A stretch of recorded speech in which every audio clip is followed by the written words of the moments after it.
Welcome back. We've got Mr. Kenneth Okonkwo joining us this morning. He is a member of the NWC of the ADC. Good morning. Thank you for coming on today. Thank you very much. It's a lot of pleasure. abbreviations to deal with. And thank you, viewers, for joining us. But he's also a lawyer, so I think I'll just start from that perspective, getting his legal perspective about this Supreme Court matter, which from a layman's perspective is kind of confusing. Because, I mean, you know what your lawyers say, justice must not just be done, must be seen to have been done. So lots of people just wondering. In one breath, the former AGF did say the former President Goodluck Jonathan didn't have the power to suspend an elected governor whilst the state of emergency was declared. But now we've seen this judgment which says otherwise. And so one wonders, what's your impression about this judgment, for instance? Well, first and foremost, the whole idea of the courts is to preserve rule of law. And rule of law is the effective and efficient administration and enforcement of the law in order to bring order to the society. Anytime any branch of government is not conscious of effective administration of the law, it rather brings confusion and anarchy. The job of the courts is to interpret the law, not to make it, not to amend it. And their interpretation should be such that brings order in the society and not chaos and anarchy. You have just pointed out that the position of the court is different from what the AGF has said, from what other people, even the friends of Tinubu that condemned the emergency, the position of the court is even different from them. There was a demonstration of lack of understanding of federalism, of rule of law, and of common sense. Because we are operating a democracy, power to the people. So how can a court rule? And they are putting a constitution that I don't know the paragraph and section they cited, that the power should now be in the president to determine who the leaders of the people are. Let me tell you what rule of law says. According to Professor A.V. Dicey, he was the person that made the first authoritative statement on rule of law. And he said rule of law is the absolute predominance of the regular law as opposed to arbitrary power, and excludes the presence or the existence of arbitrariness or prerogative or wide discretionary powers on the part of government. But you have a Supreme Court that is now giving the president wide discretionary powers, not known to the Constitution, not known to the law. Now, I give you the interpretative power of the Supreme Court. A precedent that the Supreme Court laid by themselves. Mr. Okonkwo, sorry to interrupt you. When you say that the Supreme Court is giving the president wide discretionary powers. Wide discretionary powers. Yes. What exactly? As opposed to the rule of law. What exactly do you mean? Because the state of emergency, the powers to declare a state of emergency is in our Constitution, isn't it? Nobody is against that. Yeah. Nobody is, nobody is interrogating the judgment based on the fact that the Supreme Court said the president has the right to declare the state of emergency. No. What we ask, the issue here is, does the president have the right to remove elected members in the name of declaration of a state of emergency? And my opinion, respectfully, is no. Because one, it is not reflected in the Constitution. Let me tell you what the Supreme Court said in the case of Atiku versus INEC in the 2023 election, where they told you how to interpret the provisions of the Constitution. And I'm talking about 2023, 19 Nigerian Weekly Law Reports, part 1917 at page 761. The Supreme Court said when you are interpreting the Constitution, you must adopt a polylitic, not a monolithic approach, where you have to take it holistically and harmoniously, one section relating to the other, in order to ensure that you bring out the intention of the legislature when they are drafting the Constitution. In their interpretation of the section 134, subsection 2B, you know what the Supreme Court said? When they gave judgment in favor of President Bola Ahmed Tinubu, saying that you don't need to score 25% in the FCT. They said the reason is that if the drafters of the Constitution meant that he would do that, they would have created another paragraph, paragraph C, to reflect it. Meaning whatever the Constitution did not provide, you as the court cannot impute it in. So if the drafters of the Constitution meant that you will remove elected representatives, they would have included the paragraph in section 305. That paragraph was not there. Now, the Supreme Court said that the section 305 granted the president extraordinary to use extraordinary measures to restore normalcy. First and foremost, that section 305 is telling you the conditions that will make it ripe for the president. That's condition precedence. Yes, to declare state of emergency. What is the extraordinary measures? It has been explained in section 45, saying that the president can derogate on some fundamental human rights. If you read section 45, subsection 3, you will see where they said that the period of emergency is as declared by the president. The president doesn't make laws. It is the National Assembly. He simply implements. Now, even the National Assembly that has the right to make laws during period of emergency, in section 11, subsection 4, the proviso to it, he said that this power does not include removing elected governor and deputy governor. But not that the Supreme Court has ruled otherwise. Yes, first of all, that one will bow to this one, isn't it what you people say? No, you see one thing, I agree that by the realism, legal realism school of thought, whatever the court pronounces as the interpretation of the law becomes the law. But this is not a super precedent. Why am I saying that? First of all, they admitted that giving this judgment out of jurisdiction. In law, whatever you say, when you don't have jurisdiction, is a nullity. So but the opinion of the Supreme Court should not be disregarded. What I'm saying, they say they don't have jurisdiction, so they just stated their opinion. It means, what does that mean then? It means that what they just stated is opinion. But their opinions still matter in legal issues. So wait, let me just ask you, from a layman's perspective, if they say they don't have jurisdiction, because jurisdiction is key. Yes, it means that the judgment is a nullity. But why do they then need to comment? That is why they feel a lot of things. That if I were in their position, I wouldn't have done that. As an apex court, they have the right to just decline the decision and not make any other comment. That is a right given to them, rather than throwing the nation into confusion. Now, what am I saying by this judgment? Can you imagine? What it means is that the president now has the right to suspend 36 governors at the same time. He can declare that there's a state of emergency nationwide and that he will use the military to rule Nigeria for a limited time. What is the limited time? So is that subject to personal interpretation, limited time? No. Or is it just 6 months? The Constitution said 6 months. So it cannot exceed 6 months at a time, but it can be renewed. So it is, for me, it was delivered per incurium. In other words, not in accordance with the law. Because the law is very clear. So on the one hand, and I'm really trying my best not to look at, because I'm also unsure if you're looking at this purely on the merit of the case, not whether or not you're also a member of the opposition party. Because some people will say, look, even if the president could, it will be your job as a member of the opposition not to find room otherwise.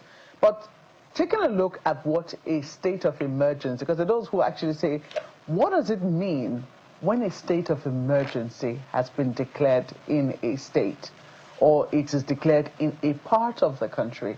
Some people say, and these are some of your lawyers who say that what it means is that the rule of law in that part of the state or that part of the country has been suspended temporarily.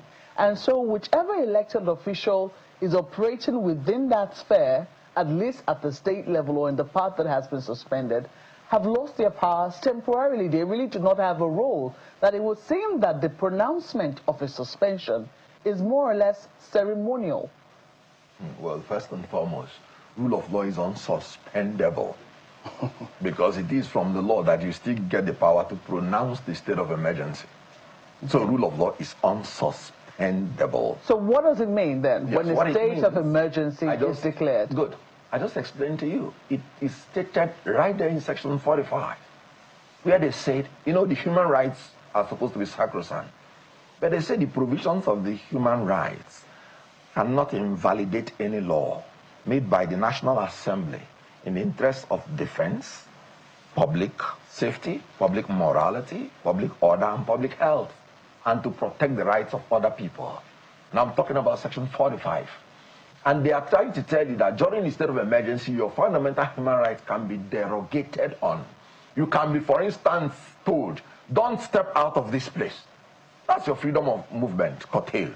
Because they want to treat about the security challenges outside, which might even harm you. So you cannot come and say, this is false imprisonment. My fundamental right on movement was infringed on. No. The state of emergency gives the president the power to say, no, you cannot move. Why? In the interest of public safety. So what I'm saying is that it has nothing, as a matter of fact, it has nothing to do with elected representatives. And again, you thought something when I was talking as a member of the opposition. I do not play politics with the law, because the law is sacrosanct and it's stated. I had this position even before the decision of the Supreme Court. In Rivers State, I'm not a member of PDP. I'm not a member of APC. Rivers State is purely transgenderic. There are political transgenders there. Because I don't know whether they are APC or PDP. I don't know whether they are male or female. I don't even know what I'm saying. Yes, it means that they are just not male, not female. Political transgender. That's what they are doing in Rivers State. Is Wike APC or PDP? So, but by the way, what I'm trying to say is that Fubara, remember, he's not a member of the APC. I don't know. He's not in APC. Okay, he said he's now 001. 001. Okay. Now, what was I saying? I was trying to tell you that in Rivers State, the conditions for the declaration of state of emergency was not even met by the president. There was no breakdown of law and order at all. There was no threat on that. What is the evidence? These things are evidence-based and facts-based. So the issue of even trying to act as an opposition does not even arise. I don't belong to PDP or APC. Speaking about the opposition, and I don't even know the party they belong.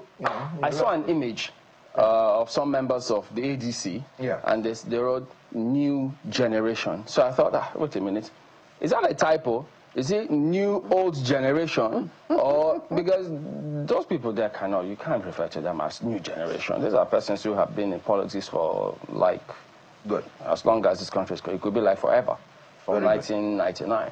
I am a member of ADC. Look at this. I am a member of ADC. So is this new generation? Those pictures. Point at me. No, I'm members of ADC. I'm not the one who wrote this. These are your party members. They are members of ADC like myself. So this is the new generation we should be dealing with. What I am telling you is that you're dealing with me. I am a member of the new generation. So the person that why are you pointing at them? No, just ask your. Why didn't they put your face there? They didn't put your face there. No, I mean. Did they know you were a member before they did this? No. This is really amusing. You know why? Why? So if I sit down now and concoct pictures of some members of ADC in order to portray ADC that is made up of only PWDs, then when you point at them, you say, can't you see? Is this party only meant for PWDs? These are your people. No, this is a section of the people. But by the way, let me tell you, even God recognizes that you need the old people amongst you for their gray hairs. And that is wisdom. Do you know that if we had men like this in the First Republic with institutional memory, we wouldn't have fought the war? When we abandoned Nigeria to the hands of impressionable 20-something years and 30-something years military men, you saw where they dragged us to. We need a combination of the old and the young. Those people, the new. Yes. They've been in politics in this country. They have been in politics. They've been governors, they've been vice presidents, they've been different things. They've had executive powers. Yes. And we know the results. Yes. And I can tell you. Are we any better? Some of them there have not held executive powers. Yeah, but most of them have. No. Atiku Abubakar has not held any executive powers. Vice president? No. The executive powers of this federation is vested in the president. No, but he's the president and vice. He's a vice president. That's what I'm saying. He was assigned major decisions, both economically and politically. No, you just said assigned. He reports back. The job doesn't stop on the Facebook. No, but what powers does Shetima have? He could influence a lot of things. Yes. What Shetima, the power he has is to deliver lectures. You know? and go, you know, where Tinubu doesn't want to go. Nothing else. I can't even remember who is the... What about all the vice president presides over the National Economic Council Advisory Council. When they advised this President Tinubu, to even slow down, to consult more before promulgating the tax, what did he say? The National Assembly, go on. I don't want to take the advice. No powers at all, whatsoever. But those pictures, are you saying, what the is this the best? Says. So it's not the president is denying the best the ADC can offer? Those are the people the ADC wants Nigerians to elect? Hold on. You're talking about how many members of ADC? They're not up to 12. And we have millions in ADC. No, so how can you be talking about... Those millions are not going to be vying for the positions for where these people will be vying for. Have we told you we're going into our primary yet? Are you telling me these people will not vie for office? Why? They have the rights to. And if they eventually become the only people that come out... Are you going to vie for any office? What are you doing sitting down Maokwe and Chamberlain? Why haven't you vied for the office? I would prefer Why you... not in ADC? And, no, that's what I'm saying. So, when you come to the primary election, you're going to make use of what you have. Well, are you going to vie for anyone? You mean me? Yeah. I've not made up my mind. And if I am not vying, I am a member of the National Working Committee of ADC, very wonderful position, and I'm very excited about that position. So that's to tell you that I am in the business of politics. So eventually you won't go to the houses of people to drag them to come out to contest for any election.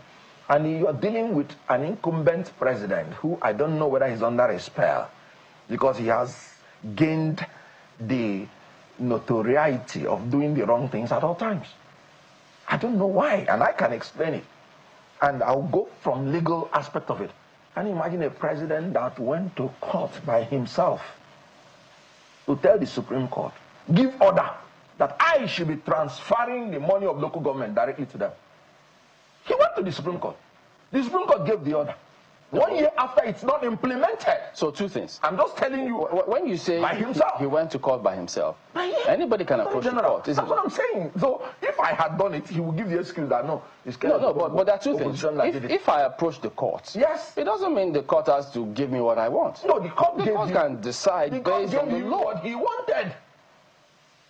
Gave him what he wanted. 1 year after, it's not implemented. And yet you say... What do you call it? That's what I said. Is he under a spell? You say, yet the National Economic Council has no powers. No, whatsoever. I said it has advisory powers. You know, you say it has advisory powers. Very good. There have been times when we have seen... No, you didn't even say that it had advisory powers. You said it is advisory. That's where it stopped. That's what I mean. Advisory, when you add powers to it, it means that the power, the advice can actually have some sort of effect, because the people you're dealing with, the executive governors that the president is dealing with or the vice president is dealing with in that economic council do have some powers. They have powers over their state, their legislators in the National Assembly, and sometimes if the president even knows that if he wants to get anything through, he has to, consult with them. Otherwise, things can fall flat at the National Assembly. Good, Maokwe.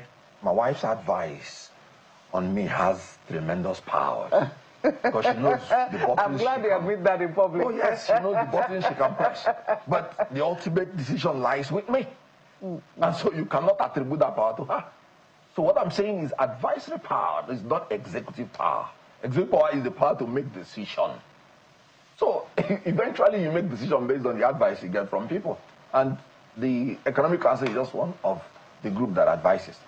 The vice president, the deputy governors, apart from entering in a sirened convoy, has no more powers according to the Constitution. All right, as we wind down, are you confident about the judicial system in this country? I am not. As a lawyer, I am not. Because their judgments are not reflecting rule of law. Their judgments cannot conduce to the order, peace, and good government in the society. Their judgment is increasing the chaos, is increasing the anarchy, which is the result of lack of rule of law. I am not confident in the judgment that is coming out from our courts. Thank God there was one dissenting voice among the Supreme Court judges. And so I have the right to align myself with him. What's the essence of that, though? If the majority judgment is there, and then you have a dissenting voice. The essence of that is that there is a voice that is telling them this is not the position of the law. So when Kenneth Okonkwo is saying this is not the position of the law, they cannot say Kenneth Okonkwo is alone.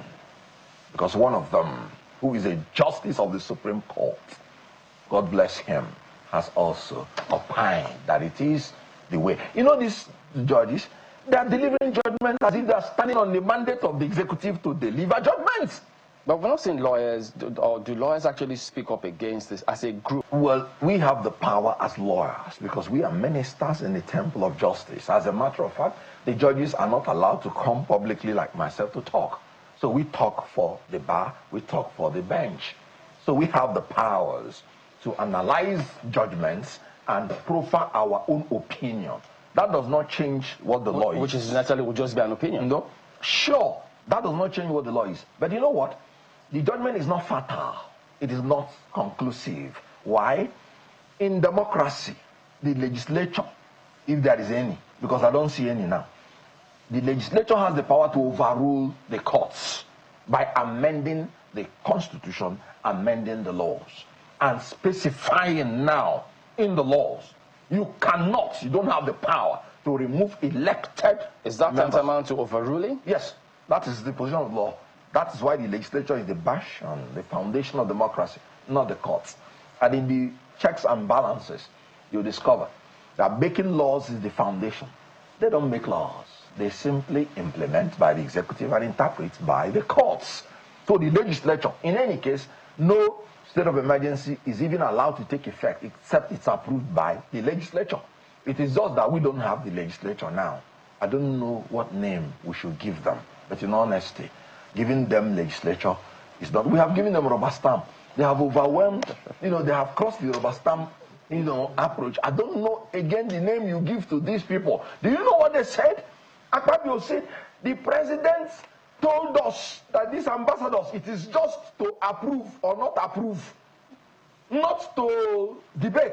These are the people that have the power to screen and approve. And Akpabio said, what the president asked for is just to approve and not approve, and not to. And I'm like, this government is under a spell, and the spell is moving round.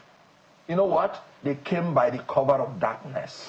Well, and the darkness cannot give you light. By 4 a.m., Tinubu was proclaimed president, and that darkness has followed him, and he cannot give us light. Light and darkness cannot go together. Well, some of the people who were part of that quote-unquote darkness are now in ADC. So who knows what options Nigerians will be left when the time comes. I don't know who is in Tinubu's government that is in ADC now. Those who were in APC. You just said who APC. are now in ADC.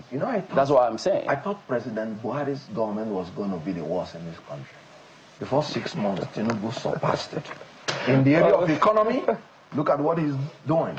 Fuel subsidy is gone. It's density in this country. We're operating 3 budgets it turns out at a time, and he's rolling over 70% of the budget of 2025 to 2026. Right. Meaning 2025 budget is not going to be implemented at all. But come to think of it, where did these UFOs almost fall every tenure, every administration in this country, Nigerians have always said, well, the last one was better than this one. The last one is always better than the next one. So who knows when the next one maybe we will wake up and smell the coffee. Because whoever comes, even if my son of 6 years comes and becomes president, he will do better than Tinubu.